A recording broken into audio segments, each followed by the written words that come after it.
ভয়ের আর এক নাম, ছায়া মানব 0.2।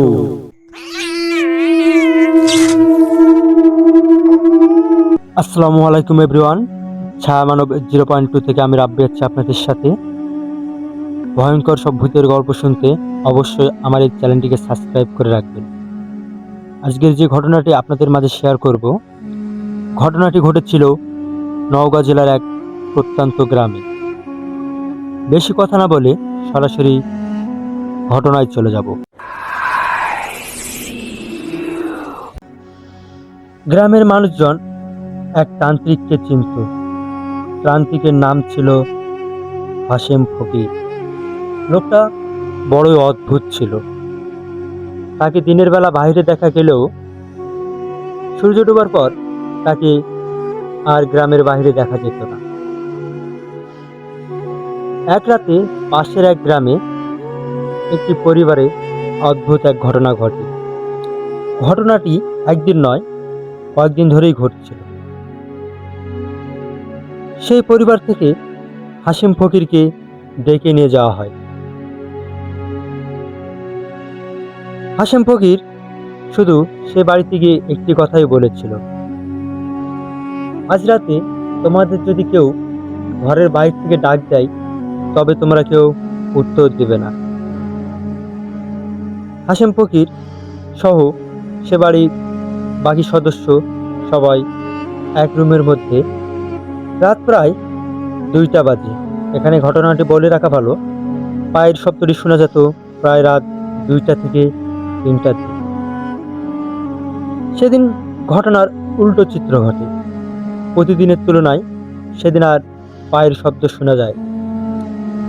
সেদিন হঠাৎ করেই বাইরে থেকে সে বাড়ির ছোট ছেলে তার মায়ের কণ্ঠ শুনতে পায়, বাবা দরজা খোল। কিন্তু ঘটনাটি আপনারা শুনলে অবাক হবেন যে ছেলেটির মা ডাকছিল, ছেলেটির মা 3 বছর আগে মারা গিয়েছিল। ছেলেটি দরজার দিকে এগিয়ে যাচ্ছিল। ঠিক তখনই হাশেম ফকির তার হাত চেপে ধরে ফিসফিস করে বলে, তোমার মা 3 বছর আগে মারা গেছে।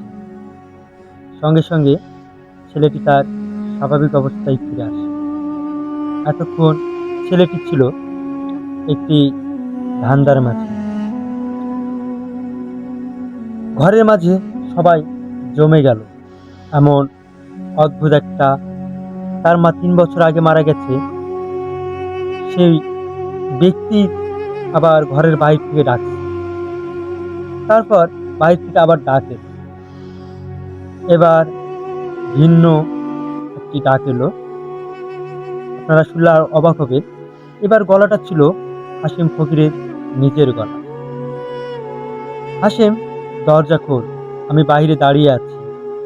কিন্তু হাশেম তখন ঘরের মাঝখানেই দাঁড়িয়ে। সে ধীরে ধীরে জানালার দিকে তাকালো। জানালার ওপাশে অন্ধকারে একজন মানুষ দাঁড়িয়েছিল, দেখতে হুবহু হাশেম ফকিরের মতো। সে শুধু হাসছিল। হাশেম এইবার সবাইকে বলল, তোমরা কেউ চোখ বন্ধ করবে না। কিন্তু সে ঘরের মাঝেই ছিল একটি ছোট মেয়ে। ছোট মেয়েটি অনেক ভয় পেয়ে যায়। ভয় পেয়ে মেয়েটি চোখ বন্ধ করে ফেলে। তার ঠিক পরেই ঘটে আরেকটি ঘটনা। ঘরের আলোটি নিজে নিজেই বন্ধ হয়ে যায়। ঠিক তার কয়েক সেকেন্ড পরেই আবার আলোটি জ্বলে ওঠে। হাশেম ফকির শুধু মাটির দিকে তাকিয়ে বলল, ওকে নিতে আসেনি, আমাকে নিতে এসেছিল। বাসার সবাই হাউমাউ করে কান্না করতে শুরু করলো। পরের দিন হাশেম ফকিরকে আর গ্রামে দেখা যায় না।